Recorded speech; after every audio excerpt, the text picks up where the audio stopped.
All right, let's pull back the curtain on something we do all the time: filling out a form and hitting submit. It seems so simple, right? But the machinery whirring behind that click?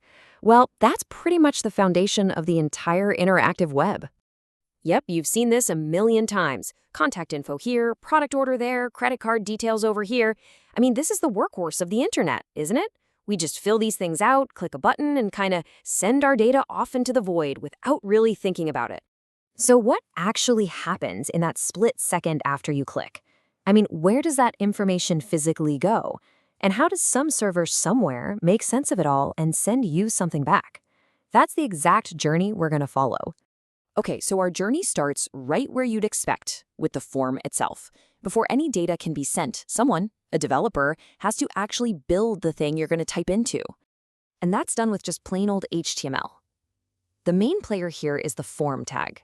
The best way to think about it is like a bucket. You know, every single input field, text boxes, checkboxes, that submit button, it all gets tossed into this one form bucket. And here's what that looks like in practice. On the left, you've got the raw HTML code. It's not pretty, but you can see the form and input tags. Then on the right, that's what your browser turns it into, a simple, usable text box.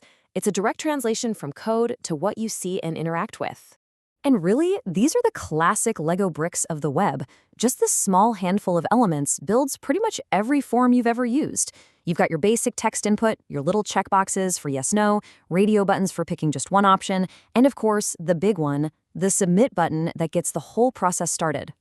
Okay, so the form is built. You've typed in your information, you've clicked that submit button. Now we're at the really critical moment. How does all that data actually get from your browser over the internet to the server?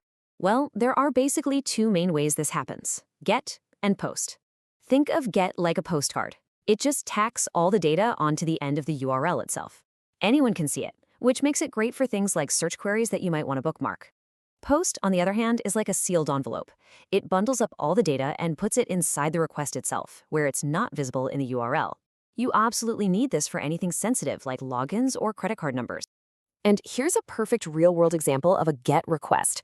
You see that question mark in the URL? Everything after that, that's the form data.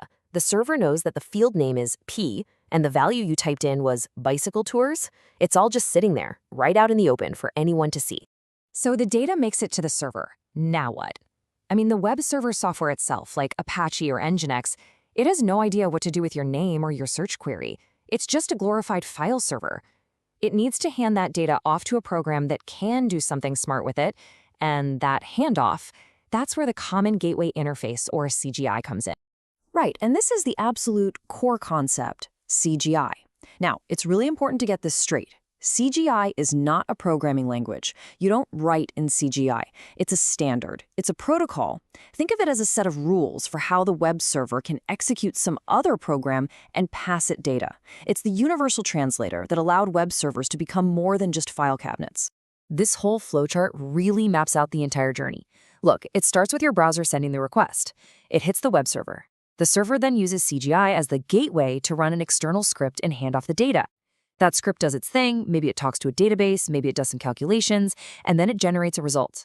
It passes that result back to the server, and the server sends it all the way back to your browser as a brand new page. That's the whole round trip. So let's break it down. It's really a four-step dance. 1. Browser to server. 2. Server to script. 3. The script works its magic and replies back to the server. And 4. Server back to browser. It's actually a pretty simple and elegant pattern when you think about it, but man, is it powerful. Okay, fine. The server runs a script.